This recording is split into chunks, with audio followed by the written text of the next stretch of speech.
Hello everyone, आज हमारा electrostatics का थर्ड लेक्चर है। आज हम अलग अलग तरह के कुछ न्यूमेरिकल्स और उसके अप्रोच देखेंगे, जैसे कि फोर्स और इलेक्ट्रिक फील्ड बैलेंसिंग के ऊपर, मॉलिक्यूलर लेवल में कैसे इलेक्ट्रोस्टैटिक्स काम कर रहा है, एसएचएम पेंडुलम से रिलेटेड, इक्वेशन ऑफ मोशन और कुछ अदर इंपॉर्टेंट रिजल्ट्स। तो शुरू करते हैं फोर्स इलेक्ट्रिक फील्ड बैलेंसिंग। देखो, कभी कभी ये पूछा जाता है कि भाई एक चार्ज Q1 है, एक चार्ज Q2 है और कुछ इसमें डिस्टेंस d दे रखा है। यहाँ पर कोई और चार्ज है Q0। बताओ कि Q0 को अगर हमको बैलेंस करके रखना है, रेस्ट पर रखना है, तो यहाँ पर डिस्टेंस कितना होना चाहिए। तो सबसे पहले क्या करेंगे, यहाँ पर लगने वाला फोर्स तो पता करो। Q0 पे फोर्स कौन कौन सा लग रहा है। तो अगर ये पॉजिटिव चार्ज है तो कौन कौन सा फोर्स लगेगा। एक फोर्स इसके कारण लगेगा जो कि रिपल्सन करेगा, और एक फोर्स इसके कारण लगेगा Q0 के ऊपर जो फिर से रिपल्सन करेगा। ये दोनों फोर्स जैसे ही अगर बराबर हो जाएंगे तो हम कह सकते हैं Q0 रेस्ट पे रहेगा। बड़ा ही सिंपल सा कंसेप्ट है कि दोनों फोर्स उनको बराबर कर लेना है। दोनों फोर्सेस का वैल्यू क्या क्या लिख सकते हैं। तो F इक्वल टू एफ मैंने लिख दिया, इधर लिख लेते हैं। ये वाला फोर्स क्या हो जाएगा, K Q0 और Q1 इसका नाम दे दिया है, डिवाइडेड बाई यहाँ पर डिस्टेंस कितना है x स्क्वायर। इसके लिए क्या करेंगे, यहाँ पर फोर्स फिर से उतना ही फोर्स, तो हम क्या लिखेंगे, K Q0 और Q2 है ना इस बार, और डिस्टेंस क्या हो जाएगा, बहुत ही नॉर्मल सा कंसेप्ट d माइनस एक्स का स्क्वायर कर लेंगे। आगे हम जानते हैं क्या करना है, सॉल्व जस्ट, और हमको रिजल्ट मिल जाएगा। अच्छा, ये बात तो ठीक है। इस सिलसिले में Q0 तो रेस्ट पे रह गया, लेकिन अगर हमको बोला जाए कि पूरे सिस्टम को रेस्ट पे रखना है तो क्या करेंगे। तुम एक चीज सोचो कि अगर ये Q0 पॉजिटिव चार्ज है और हमको ये तो कंडीशन पता लग गया कि चलो Q0 रेस्ट पे रहेगा, लेकिन क्या Q1 भी रेस्ट पे है, चेक करो, पता लग जाएगा। देखो, अगर हम देखें कि भाई ये जो Q1 है इस पर एक Q2 फोर्स लगा रहा होगा रिपल्सन का, और एक Q0 भी तो रिपल्सन का ही फोर्स लगा रहा होगा, मतलब ये रेस्ट पर नहीं है। उसी तरह से ये भी तो रेस्ट पर नहीं है, इस पर दो दो रिपल्सन के फोर्स लग रहे होंगे। तो अगर सिस्टम की बात कर दे, अगर नॉर्मल क्वेश्चन तो ठीक है, अदरवाइज सिस्टम की बात कर दे तो भाई यहाँ पर जो चार्ज है उसका साइन बदलना पड़ जाएगा। साइन बदलने से इस वाले में तो कोई चेंजेस नहीं आएंगे, जैसे माइनस क्यू नॉट लिखा और वो कैंसिल भी हो गया। लेकिन इससे खास बात क्या होगा कि देखो, Q2 ने Q1 को रिपेल किया, लेकिन Q1 किसी से अट्रैक्ट भी तो हो रहा है। कौन है वो, Q0। तो Q1 के लिए रेस्ट पर आ जाएगा। Q1 रेस्ट पर रखने के लिए हमारे पास आ गया, यहाँ पर Q1 लिखो, इधर एक फोर्स इधर एक फोर्स, ये फोर्स क्या हो जाएगा, K Q1 Q0, क्योंकि Q0 अट्रैक्ट कर रहा है, बाई डिस्टेंस क्या है, x स्क्वायर। ठीक है, आगे बढ़ते हैं। Q2 के कारण तो रिपल्सन हो रहा था, उसी को तो बैलेंस कर दिया ये अट्रैक्ट करके। तो जो Q1 है उसको रिपल्सन मिल रहा है, किसके रिपल्सन मिल रहा है, Q2 का रिपल्सन Q1 को मिल रहा है। क्या लिख लेंगे, दोनों को मल्टीप्लाई कर दो इन दोनों को, और डिस्टेंस तो इस बार d हो गया ना पूरा का पूरा, तो d स्क्वायर। इन दोनों को भी तो इक्वेट कर सकते हैं। तो अगर इक्वेट किया तो Q1 रेस्ट पे आ गया, ठीक है। Q2 को रेस्ट पे लाने के लिए क्या करेंगे, भाई दोनों वेक्टर एक साइड में नहीं हो सकता ना, क्योंकि अब तो अट्रैक्शन बन रहा है। यहाँ पर माइनस कर दिया, कर दो अट्रैक्ट इस तरह से, इन दोनों को बैलेंस कर लो। रिपल्सन किसके कारण मिल रहा था भाई, K Q1 Q2 डिस्टेंस क्या है, d स्क्वायर कर लेते हैं।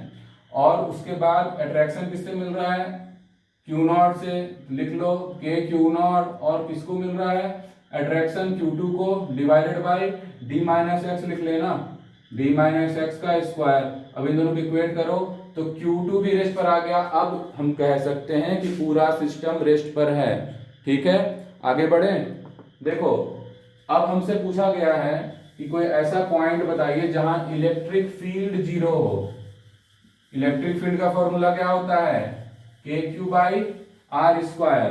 तो बस उसी चीज को अप्लाई करते हैं ना। इलेक्ट्रिक फील्ड जीरो हो और हमसे बोल रखा है भाई ये Q1 चार्ज है, ये Q2 चार्ज है, डिस्टेंस d है, कहां पर इलेक्ट्रिक फील्ड जीरो होगा। तो हम मान लेते हैं यहां पर इलेक्ट्रिक फील्ड जीरो है। देखो, अगर ये दोनों बराबर रहते तो बीच में इलेक्ट्रिक फील्ड जीरो हो जाता, क्योंकि यहाँ पर इलेक्ट्रिक फील्ड आता KQ बाई आर स्क्वायर, यहाँ पर आता KQ बाई आर स्क्वायर, दोनों बैलेंस हो जाता बिल्कुल। लेकिन अब क्या है ना, मान लो जो Q1 है वो स्मॉलर देन Q2 है, तो याद रखना हमेशा स्मॉलर चार्ज के बगल में इलेक्ट्रिक फील्ड जीरो देखते हैं। तो x डिस्टेंस है यहाँ पर, q1 छोटा था तो इसके बगल में ही इलेक्ट्रिक फील्ड 0 आएगा।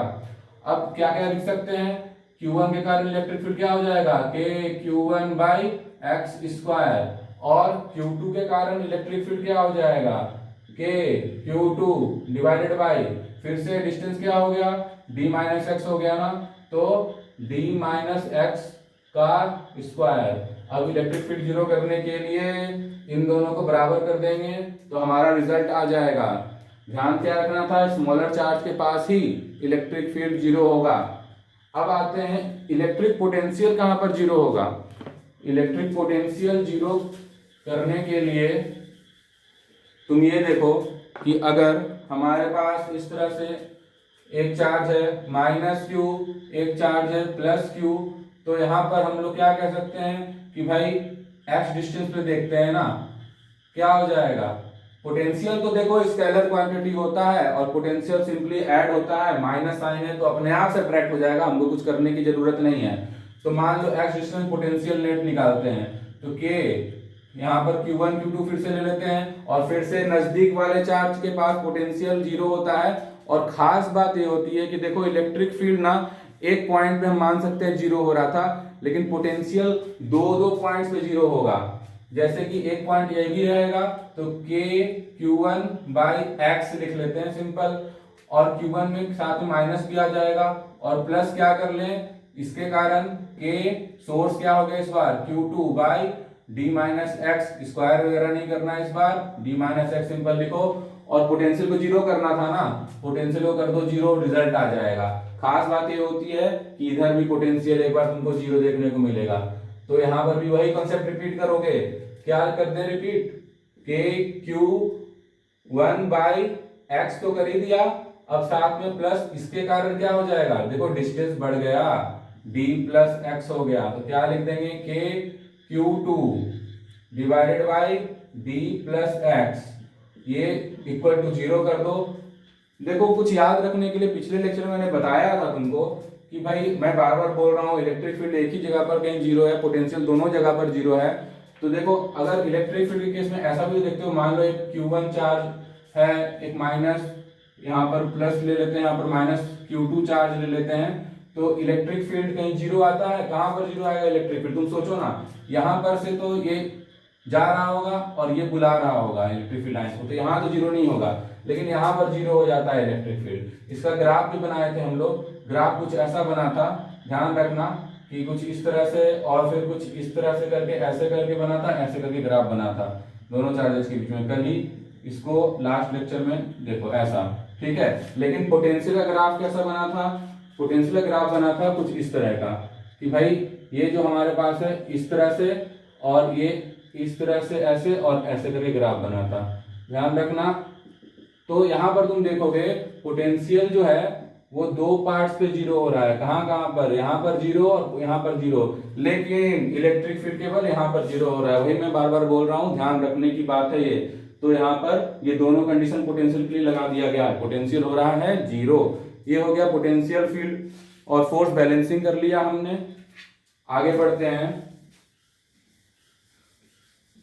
अब मानो कि हमको अलग अलग तरह का सिचुएशन दिया हुआ है फोर्स बैलेंस करने के लिए। बड़ा ही सिंपल सा होता है कि जैसे ये हमारे पास पॉजिटिव प्लेट है कोई, यहाँ पर नेगेटिव प्लेट है, यहाँ पर कुछ चार्ज रखा हुआ है, मान लो कुछ चार्ज है, कुछ इलेक्ट्रॉन्स है, ठीक है। तो हम लोग क्या देखेंगे, इलेक्ट्रॉन पॉजिटिव की तरफ अट्रैक्ट होगा, और ये क्या हो गया नीचे mg भी तो लगेगा, तो क्या कर लेंगे simple, Q into E is equal to M G कर लेना, और फाइनली Q को क्या लिख देंगे NE ऐसा करके, फिर mg क्वांटाइजेशन लगा दिया, मिलिकन्स क्वाड्रोप एक्सपेरिमेंट, कुछ याद आ रहा है। आगे बढ़ते हैं। एक तो ये बैलेंसिंग हो गया, अलग अलग तरह का बैलेंसिंग लिख सकते हैं। मान लो हमको ऐसा दे रखा है कि भाई कहीं से ये चार्ज हैंग हो रहा है, मास m का, चार्ज है q, अब हमको इसका टेंशन को 0 करना है, तो कैसे करेंगे, यहाँ पर एक चार्ज रख देते हैं, ये चार्ज इस पर इलेक्ट्रिक फील्ड और फिर फोर्स लगा देगा, कितना लगाएगा Q इंटू ई, ठीक है, और Q इंटू ई किसको बैलेंस कर लेगा, mg को, तो mg is equal to QE जैसे ही होगा वैसे ही टेंशन 0 अपने आप, ठीक है। आगे बढ़ते हैं, बैलेंसिंग का कुछ और एग्जांपल देखो। मान लो कि हमारे पास एक स्प्रिंग है, Q उससे कनेक्टेड चार्ज है, यहाँ पर हमारे पास Q1 चार्ज है, इसको Q2 बोल लेते हैं। अब हमको ये पता है कि यहाँ पे रिपल्सन हो रहा होगा कितना, K Q1 Q2 बाई, यहाँ पर अगर हम लेंथ ले लें L तो L स्क्वायर, लेकिन ये किसके बराबर होगा, यहाँ पर डिफॉर्मेशन X होता है ना, तो अंदर की तरफ स्प्रिंग फोर्स लग रहा होगा तो KX, ठीक है। अब यहाँ पर हम डिफॉर्मेशन बहुत थोड़ा सा ही मान रहे हैं, x is smaller than l, लेकिन हम ये लिख सकते हैं। अब मान लो हमारे पास इस तरह से सिचुएशन बन रहा है कि हमारे पास दो चार्जेज हैं और कनेक्टेड नहीं करते हैं, यहाँ पर Q2 लिख लेते हैं, Q1 लिख लेते हैं। हाँ, इस सरफेस पे जिसके पास फ्रिक्शन है, कोएफिशिएंट ऑफ फ्रिक्शन यहाँ पर दे रखा है और मास है चार्जेज का, हमको बताना है Q2 का क्या रेंज होगा, क्या रेंज होगा ताकि ये रेस्ट पर ही रहे। तो पहला भाई, अगर Q2 पॉजिटिव है तो इस पर तो रिपल्सन लग रहा होगा, K Q1 Q2 by x square का, ये x ले लेते हैं, रिपल्सन लग रहा होगा, इसको कौन बैलेंस करेगा, फ्रिक्शन। लिमिटिंग पूरा वैल्यू पूरी ताकत लगा देगा ये, तो म्यू mg लिख लेते हैं। पहला तो ये हो गया, यहां से एक रिजल्ट आएगा कि भैया इन दोनों को बराबर कर दो, आप इन दोनों फोर्सेज को बराबर कर दो। दूसरा क्या लिख सकते हैं कि मान लो ये तो अच्छी बात है, चलो इधर नहीं गया चार्ज, अगर ये माइनस होता तो क्या होता, Q1 होता यहाँ पर Q2 होता और ये निगेटिव होता। क्यों, चार्ज का रेंज लिखना है हमको, तो मान लो ये निगेटिव होगा तो क्या हो जाएगा, अंदर की तरफ अट्रैक्शन लग जाएगा Q1 Q2 by x square, और बाहर की तरफ फ्रिक्शन लगेगा ना, फिर रिलेटिव मोशन को अपोज करता है, मोशन ही नहीं होने दे रहा है, अंदर खींच रहे हो तो बाहर की तरफ फ्रिक्शन कितना लगेगा, म्यू mg फ्रिक्शन लग गया, दोनों को इक्वेट कर दो तो पूरा रेंज आ जाएगा इससे निकलकर, और क्या हो जाएगा, माइनस Q2 से लेकर प्लस Q2 का वैल्यू, तुम Q2 का वैल्यू निकाल सकते हो बड़े आराम से, और रेंज आ जाएगा कि भाई कहां पर कितने रेंज है Q2 का, ताकि ये Q2 रेस्ट पर ही रहे। तो बैलेंसिंग का ही काम है बेसिकली।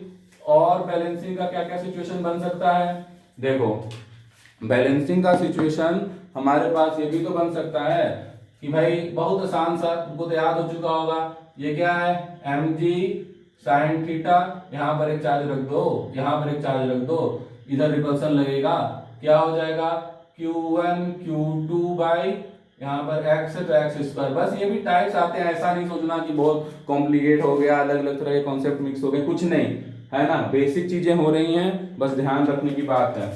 फोर्स बैलेंसिंग चल रहा है यहाँ पर।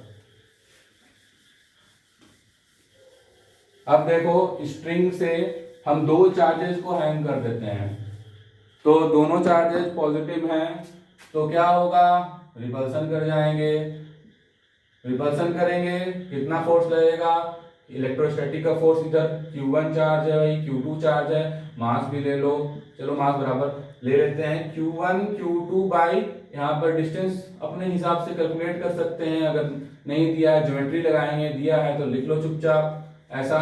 नीचे में क्या होगा, mg, और ये भैया हमारे टेंशन, ठीक है, तो यहाँ पर थीटा अगर एंगल होगा तो कंपोनेंट ले लो ना टेंशन का, क्या हो जाएगा यहाँ पर थीटा t cos थीटा, इधर क्या हो जाएगा t sin थीटा। बहुत पुरानी बात है ये, तो लिख लें t sin थीटा किसके बराबर हो गया, k Q1 Q2 by r square, t cos theta किसके बराबर हो गया, k mg है ये तो नीचे, बस जरूरत पड़े एंगल वगैरह कुछ भी पूछा जाए तुम आगे ऑपरेट कर सकते हो। कभी जरूरत पड़ती है sine square theta plus cos square theta करके ऐड करके 1 करने की, कभी tan थीटा वगैरह निकाल के, तो फिर उस केस में हम लोग डिवाइड कर लेते हैं, तो ये तुम अपने हिसाब से कर सकते हो। tan थीटा जैसा भी सिचुएशन देखो उस तरह से काम करो, कोई दिक्कत वाली बात नहीं है। यहाँ पर k Q1 Q2 by r square, यहाँ पर नीचे में mg, कुछ याद करने की जरूरत नहीं है बच्चों, बैलेंसिंग का काम है, ठीक है, ये बैलेंसिंग हो गया। अब कुछ और बैलेंसिंग तो इस तरह से समझ सकते हो भाई, एक हेक्सागोन इस तरह से बना रखा है, तो सेंटर पे क्या होता है, इलेक्ट्रिक फील्ड, अलग अलग चार्ज, यहाँ पर अलग अलग पोजीशंस पे चार्जेस रखे हुए हैं, इलेक्ट्रिक फील्ड क्या होगा, इधर इधर इधर इधर इधर इधर, हर बार k q by R square सारा करके 0। देखो ये तो चलो ठीक है, अब सेंटर ऑफ द ट्राइंगल बोला जाए ना तो समझ लेना सेंट्रॉइड की बात कर रहा है, मतलब मीडियंस का इंटरसेक्शन पॉइंट होता है सेंट्रॉइड। और जो सेंट्रॉइड होता है ना वो मीडियन को 2:1 में बांटता है।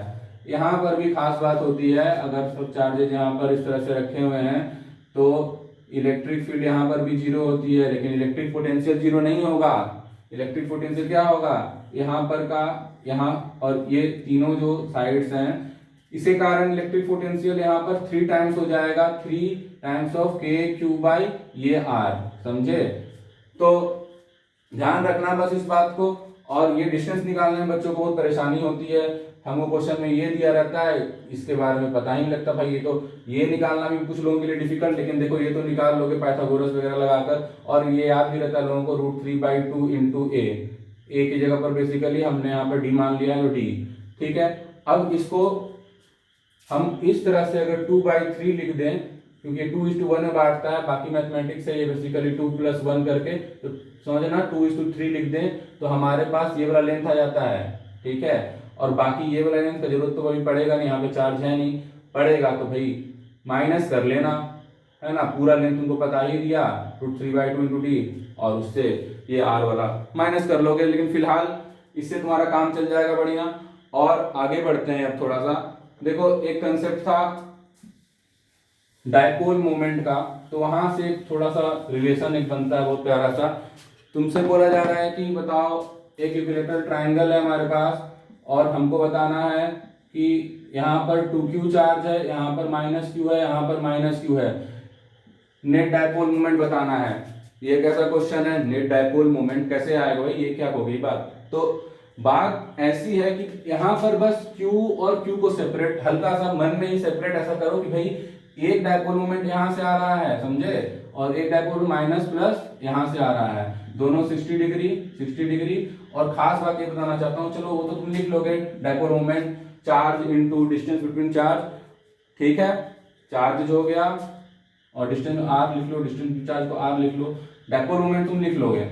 लेकिन इसका रिजल्टेंट डायपोल मोमेंट ऐसे आएगा ना, याद रख लेना, जैसा तुम जानते हो ना पाइथागोरस में क्या होता है, कभी कभी ये 1 होता है, ये 1 होता है, ये 1 √2 हो जाता है ना हमेशा, 90 डिग्री केस में ऐसा होता है। उसी तरह से 60 डिग्री केस में टेंशन ही खत्म, √3 भी हमेशा वही वेक्टर करके ही आ रहा है, बट याद रखो √3 भी हो जाता है। एच फॉर एग्जाम्पल, यहाँ पर तुमको बोला जाए कि भाई एक फोर्स ऐसे लग रहा है, एक फोर्स ऐसे लग रहा है, फोर्स एफ और एफ ही लग रहा है ना, चार्जेस बराबर होंगे इस तरह से, और डिस्टेंस इस तरह से होगा, तो एफ और एफ ही लग रहा है, और 60 डिग्री हो गया, इक्विलेटरल ट्रायंगल काफी बार दिया रहता है, 60 डिग्री हो गया, टेंशन मत लेना, √3f खत्म, ठीक है। तो थोड़ा इंपॉर्टेंट रिजल्ट ध्यान रखो। अब आते हैं थोड़ा मॉलिक्यूलर लेवल्स पे भी तो कुछ क्वेश्चन बन जाते हैं, क्योंकि केमिस्ट्री में क्या है, एटम्स, उसके अंदर चार्जेज हैं, अब इलेक्ट्रोस्टैटिक्स तो आ ही जाएगा, ले आते हैं इलेक्ट्रोस्टैटिक्स को, क्या घबराना। सबसे मिनिमम फोर्स कितना लग सकता है दो पार्टिकल्स के बीच में कुछ डिस्टेंस r पर, तो भाई सबसे मिनिमम चार्ज जितना होगा वही तो बताएगा सबसे मिनिमम फोर्स। सबसे मिनिमम चार्ज होता है इलेक्ट्रॉन का, तो क्या लिख देंगे, KQ1 Q2/r², ये हो गया F मिनिमम, ठीक है। ऐसा नहीं कि सर मिनिमम फोर्स पूछ दिया, क्या करे, इलेक्ट्रॉन्स के बीच में ही मिनिमम फोर्स लगेगा ना, क्योंकि सारे तो इसी के इंटीग्रल मल्टीपल में चार्ज जो तुम Q पढ़ रहे हो सारे ऐसे ही तो हैं, ठीक है। चलो अब उसके बाद देखो, तुमसे अगर कभी कभी आइडिया रखना चाहिए, दो प्रोटॉन्स के बीच में अगर चार्ज, हमको तो पता ही है कितना कितना होता है, मास भी होता है ना, तो ग्रेविटेशनल और इलेक्ट्रोस्टैटिक्स दोनों है, ग्रेविटेशन से ये अट्रैक्ट हो रहा होगा, इलेक्ट्रोस्टैटिक से रिपेल हो रहा होगा, कौन ज्यादा बड़ा होता है, इलेक्ट्रोस्टैटिक्स फोर्स बड़ा होता है कि ग्रेविटेशनल फोर्स बड़ा होता है। बहुत लोग बोलते हैं सर हम लोग धरती पे चिपके रहते हैं, ग्रेविटेशन बहुत कुछ नहीं ताकतवर है, ग्रेविटेशन हल्का सा हवा आता है, पैराशूट लगा के आदमी इधर उधर होने लगता है, तो उसका कोई टेंशन नहीं है। एक्चुअली ग्रेविटेशनल फोर्स बहुत वीक फोर्स है, सबसे वीकेस्ट फोर्स है ग्रेविटेशनल फोर्स, थोड़ा सा अपथ्रस्ट लेकर हम लोग उड़ सकते हैं। इलेक्ट्रोस्टैटिक फोर्स बहुत ज्यादा स्ट्रॉन्ग फोर्स होता है, तो तुम ऐसा समझ लो फोर्स इलेक्ट्रोस्टैटिक का होगा और फोर्स ग्रेविटेशनल का होगा ना, तो नियरली इक्वल टू 10:36 का रेशियो चलेगा। इलेक्ट्रोस्टैटिक इतना स्ट्रॉन्ग है, ये ग्रेविटेशन के समय तो 1 होता है, तो बस एक ध्यान रखने की बात है। इसका फोर्स कैसे निकाला गया होगा वो तो बात करने की जरूरत ही नहीं है, इलेक्ट्रॉन और प्रोटॉन पे चार्ज एक ही होता है, E/r² किया होगा, और ये तो जानते हो Gm1m2, ठीक है ना, दोनों का मास तो सेम, r² करोगे तो आ जाएगा ऐसा ही। लेकिन याद रखना, हाँ सबसे strong force strong nuclear force होता है 10⁻39 में चलता है, लेकिन उसके बाद इलेक्ट्रोस्टैटिक्स और भी फोर्सेज, और फिर सबसे वीक जो होता है ग्रेविटेशनल होता है, ध्यान रहेगा। अब आगे बढ़ते हैं। देखो NaCl का मॉलिक्यूल है तो जानते हो ना प्लस और माइनस में होता है। प्लस मतलब क्या हो गया, एक इलेक्ट्रॉन यहाँ से एक तरह से मिस हो गया और यहाँ पर चला गया है, तो यहाँ पर पॉजिटिव 1.6 × 10⁻19 और यहाँ पर क्या हो गया नेगेटिव 1.6 × 10⁻19 कूलम चार्ज हो गया। दोनों का आप तुम निकाल सकते हो ना फोर्स, अगर डिस्टेंस पता है तो K E²/R² कर लेना है ना। एक इलेक्ट्रॉन यहाँ से मिस होकर यहाँ पे चला गया है। दूसरी बात, जब हम रब करते हैं दो चीजों को, तो दो ऑब्जेक्ट्स आपस में इलेक्ट्रॉन्स, इस तरह से एक ऑब्जेक्ट इलेक्ट्रॉन्स इधर दे देता है, खुद पॉजिटिव बन जाता है, इसको नेगेटिव बनाया जाता है। खास बात बस ये है कि मान लो ये Q पॉजिटिव बनाएगा ना, तो ये Q ही नेगेटिव, Q2 नहीं, Q ही नेगेटिव बनेगा। जितना इलेक्ट्रॉन्स इधर से जाएगा उतना ही ना इलेक्ट्रॉन इधर पे आएगा, तो ये ध्यान रख लेना। तो इसमें क्या हो जाएगा, K Q²/R², रबिंग किया गया है तो बराबर चार्जेज ही सेपरेट, इस तरह से हम लोग कर सकते हैं। और सर यहाँ पर क्या कर लें, Ne कर लेना, और यहाँ पर ²R², मान लो फोर्स अगर पता है कभी तो नंबर ऑफ इलेक्ट्रॉन निकल जाएगा। रब करके इक्वल एंड अपोजिट ट्रांसफर होते हैं चार्ज, थोड़ा सा ध्यान रख लेना इस बात का। ये थोड़ा मॉलिक्यूलर लेवल पर चीजों को देख रहे हैं। हाइड्रोजन एटम क्या होता है, यहाँ पर एक प्रोटॉन होता है, उसके चारों तरफ इलेक्ट्रॉन चक्कर काटते रहता है। हम पता है इसका वेलोसिटी निकाल सकते हैं। कैसे, देखो सेंट्रीपिटल फोर्स लग रहा है ना, वही तो रिस्पॉन्सिबल है।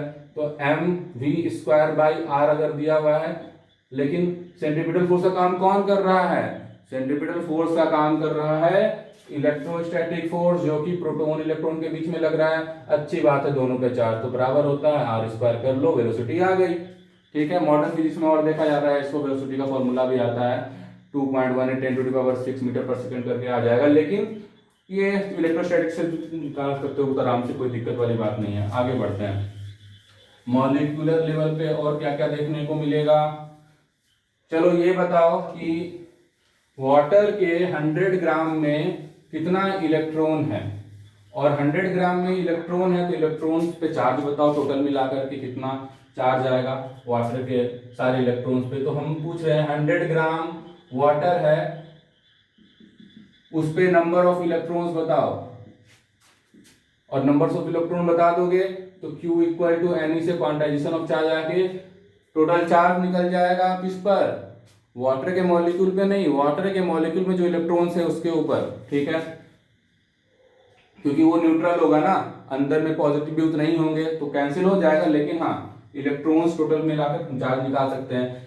इसका क्या दिमाग लगाएं, देखो पहली बात तुमको ये पता लगाना पड़ेगा कि 100 ग्राम वाटर में कितना इलेक्ट्रॉन है, ये पता करने के लिए तुम ये देखो ना कि पहले मॉलिक्यूलर मास से चलो। मॉलिक्यूलर मास कितना होता है, 18 ग्राम, यूनिट नहीं होता है मॉलिक्यूल, ग्राम पर मोल होता है यूनिट। ठीक है, इसका मतलब है कि भाई 18 ग्राम में मोल, एक मोल का मतलब 6.022 × 10⁻23। ठीक है, डायरेक्ट ऐसे लिख लेते हैं। Na नंबर ऑफ मॉलिक्यूल्स हैं, Na मॉलिक्यूल्स हैं। अब आगे बढ़ते हैं, 1 ग्राम में कितना मॉलिक्यूल होगा, तो 1 ग्राम में लिख सकते हैं Na/18 कर लेते हैं ना। और 100 ग्राम में कितना मॉलिक्यूल होगा, 100 से मल्टीप्लाई। ठीक है, तो इतना मॉलिक्यूल होगा। एक मॉलिक्यूल में कितना इलेक्ट्रॉन होता है वाटर का, HO, 1 electron 1 electron 8 electron 10 electron होता है। तो हम कह सकते हैं कि इतना नंबर ऑफ मॉलिक्यूल्स में इसमें 10 मल्टीप्लाई कर देंगे तो इतना इलेक्ट्रॉन आ गया। ठीक है, अब इतना इलेक्ट्रॉन आ गया तो क्वांटाइजेशन लगा लो ना, बस 1.6 × 10⁻19 से मल्टीप्लाई कर दोगे तो पता लग जाएगा कितना चार्ज है। अब इतना इलेक्ट्रॉन्स, तो जो प्रोटॉन्स होंगे न्यूक्लियस के अंदर उस पर भी इतना ही चार्ज होगा। तो ये थोड़ा सा एक ध्यान रखा करो, इलेक्ट्रोस्टैटिक्स की बात हो रही है, मॉलिक्यूलर लेवल। आगे बढ़े, SHM पेंडुलम का जिक्र करें थोड़ा सा, क्या है देखो, डरना मत, बात कुछ ऐसी हो रही है कि अगर एक यहाँ चार्ज है, यहाँ पर चार्ज है, और हमने बोला भाई यहाँ पर एक चार्ज है जिससे फोर्स लग रहा है, थोड़ा सा और ऊपर बनाते, कल किया था ये। ठीक है, यहाँ पर एक चार्ज है, तो इस पर नेट फोर्स जो लगेगा, जो भी लगेगा वो एसएचएम करवाएगा क्या? तो आंसर है देखो, अगर ये पॉजिटिव चार्ज रहेगा ना तो नहीं करवाएगा, ऐसे ऐसे फोर्स लग जाएगा और नेट फोर्स ऊपर लग जाएगा, जाओ भाई जहां जाना जाओ, वापस मत आओ, एसएचएम मत करो।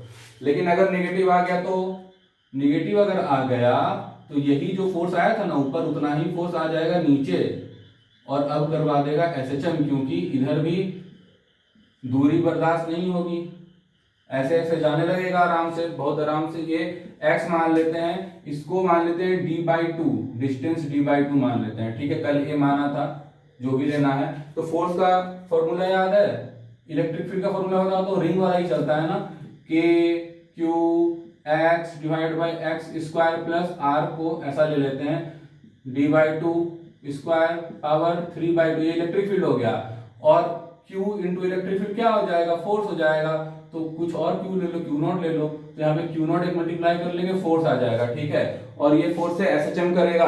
अब देखो एसएचएम जब भी होता है ना तो ये बहुत छोटा होता है, तो ही एसएचएम हम लोग ध्यान में रखते हैं। तो एक्चुअली जो x है ना वो स्मॉलर देन d है, तो ये अप्रोक्सीमेशन लगाओगे तो ये सब जो होगा वो कैंसिल हो जाएगा, ठीक है। अब जो बचेगा हमारे पास वो क्या हो जाएगा, जो भी फोर्स का तुम्हारा वैल्यू आया उसके हिसाब से तुम लिख सकते हो, जो भी कुछ बचा उसमें यहाँ पर x मल्टीप्लाइड है ना, अप्रोक्सीमेशन लेने के बाद भी यहाँ पर ऊपर का एक x बच जाएगा। तो फाइनली हम कंपेयर कर लेंगे kx से। k का मतलब क्या होता है एसएचएम में, टाइम पीरियड में आता है 2π√m/k। ज्यादा क्लियरिटी के लिए तुम नोट्स देख सकते हो, लेकिन कंसेप्ट यही है, डरने की बात नहीं है, ठीक है। यहाँ पर k की वैल्यू रखो, मतलब ये जो एक्सप्रेशन है वो रखो, तुम देख लेना नोट्स, बहुत आराम से हो जाएगा।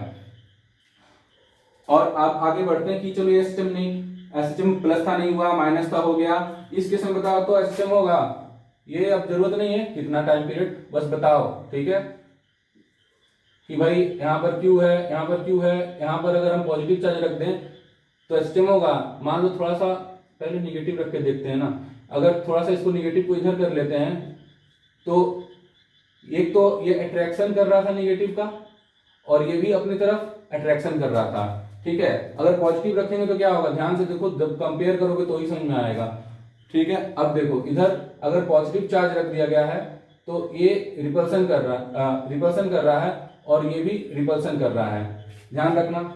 अब इन दोनों केसेस में तुमको देखने को मिलेगा कि जब पॉजिटिव है, पॉजिटिव वाला सारा केस ले रखे हैं, तो हम थोड़ा सा भी इधर रिपल्सन, अगर हम चार्ज को इधर ले आएंगे तो तुरंत ये भले ही इसको रिपेल कर देगा तुरंत, ठीक है, और ये भी इसको रिपेल कर रहा है। और यहाँ पर क्या देख रहे हैं, माइनस वाले में देखो Q माइनस चार्ज है, यहाँ से थोड़ा सा शिफ्ट करो, x डिस्टेंस शिफ्ट कर देते हैं, ठीक है, माइनस Q है, तो माइनस Q को ये अट्रैक्ट कर रहा है और ये भी अट्रैक्ट कर रहा है। जैसे ही थोड़ा सा और गए, अब ध्यान देना, जैसे ही ये थोड़ा पास आ जाएगा तो डिस्टेंस कम हो जाएगा, डिस्टेंस कम हो जाएगा तो अट्रैक्शन बहुत बढ़ जाएगा, अट्रैक्शन इतना बढ़ जाएगा कि ये वाला वेक्टर बहुत बड़ा हो जाएगा, और फिर अट्रैक्शन बढ़ने के कारण, बड़ा हो जाने के कारण इसका अट्रैक्शन बहुत घट जाएगा, इसका अट्रैक्शन बढ़ जाएगा, ये टाटा वायर इधर चला गया। लेकिन इस वाले केस में ना एसएचएम हो जाता है, तो ध्यान रखना, थोड़ा सा नोट्स रिफर करना पड़ सकता है तुमको यहाँ पर। अब देखो एक बात करते हैं, रिंग है, एसएचएम का क्या करें, फिर से वही बात है, बस ये कंसेप्ट थोड़ा याद दिला रहा हूं तुमको, होता है कॉम्प्लिकेटेड, काफी टाइम लगता है, डेरिवेशन होता है, लेकिन देखो ना, अगर इलेक्ट्रिक फील्ड इतना भी टफ नहीं है, अगर ये प्लस चार्ज रहता तो tata bye bye, Q into E लगता, इधर चला जाता। अगर ये नेगेटिव चार्ज है तो भैया इससे दूरी बर्दाश्त नहीं, इलेक्ट्रिक फील्ड अंदर फोर्स लगा देगा ना, इस बार तो अंदर फोर्स लगा देगा, तो इधर गया तो फिर इधर करने लगा एसएचएम। तो बस कुछ डायग्राम से बच्चे उसको ध्यान रखना है, कब एसएचएम होगा कब एसएचएम नहीं होगा, ठीक है, इतना ही जानना है इसमें। और अब देखो टाइम पीरियड पेंडुलम में क्या हम देखते हैं, time period equal to 2π√L/g होता है ना। अगर हम लोग ऐसा कुछ कर लें कि यहाँ पर एक और चार्ज रख दें Q, और यहाँ पर चार्ज Q था, तो इस पर कुछ एक्स्ट्रा लग जाएगा ना फोर्स, एक्सेलरेशन क्या हो जाएगा, QE फोर्स बाई m, मास से डिवाइड करोगे तो एक्सेलरेशन आ जाएगा।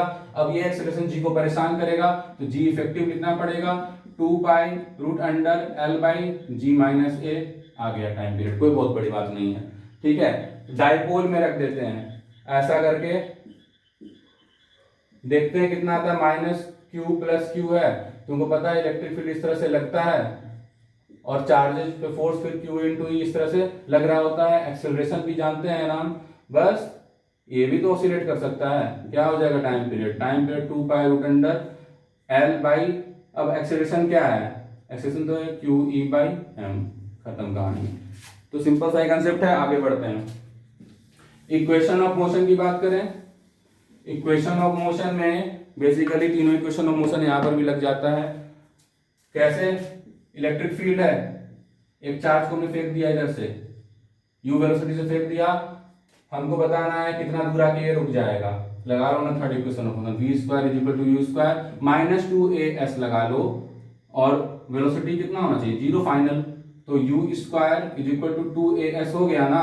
अब एक्सेलरेशन क्या होता है, फोर्स बाई मास, और क्यू ई बाई एम याद रखा करो, डायरेक्ट लगाया करो, Q E by M into S u square, यहां से जो चाहिए निकाल लो, कोई दिक्कत नहीं है। अब मान लो रिलीज कर दो इसको, बोलो भाई तुम्हें जहां जाना है तुम वहां जाओ, रेस्ट पर तुमको छोड़ते हैं, तो भैया ये तुमसे दूर ही जाएगा ना, क्योंकि ये पॉजिटिव था, इलेक्ट्रिक फील्ड क्यू इंटू ई लगा दिया। अब जो निकालना है निकाल लो। कैसे सर, इक्वेशन ऑफ मोशन कैसे लगाएंगे, एक्सेलरेशन क्या हो गया, कांस्टेंट होना चाहिए, क्यू ई बाई एम, यही एक्सेलरेशन हुआ ना, ठीक है। Q E by M acceleration हो गया, लगा लो, S is equal to rest था तो यू टी जीरो, हाफ लो ए टी स्क्वायर, जो लगाना है लगाओ, वी स्क्वायर कितना वेलोसिटी हो जाएगा, u square plus 2as, initial तो जीरो है, v equal to root under 2as हो गया। अब क्या लगा लेंगे, 2a Q E by M into S, खेली खत्म। वर्क डन निकालना है, चेंज इन काइनेटिक एनर्जी निकालना है, वर्क एनर्जी थ्योरम सब लगता है। वर्क डन क्या होगा, फोर्स इंटू डिस्प्लेसमेंट कर लो, force Q E into displacement निकाले थे ना, अभी लगा देना यहाँ पर। Change in kinetic energy work done ही होता है, अदरवाइज तुम हाफ एम वी स्क्वायर कर लो, क्योंकि इनिशियल तो जीरो है, हाफ एम वी स्क्वायर से भी आ जाएगा, वेलोसिटी भी तो निकाल चुके हो तुम, या फिर work done equal to change in kinetic energy, तो सारी चीजें यहाँ पर भी चलने। तो ये बातें हो गई कुछ इंपॉर्टेंट, ध्यान में रखना है। देखो एक दो बार फॉर्मूला सा होता है, अगर एक चार्ज डिस्क है सिग्मा आर का, यहाँ पर जो पोटेंशियल है सिग्मा आर लिख देना, sigma R by pi epsilon naught लिख देना।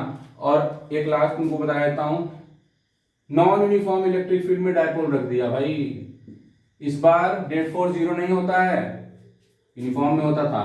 एफ नेट क्या होगा, P into D by D x, याद रख लेना बच्चों, कहीं कोई दिक्कत नहीं होगी। चलो ठीक है, आगे फिर मिलते हैं तो कुछ और अच्छा देखेंगे।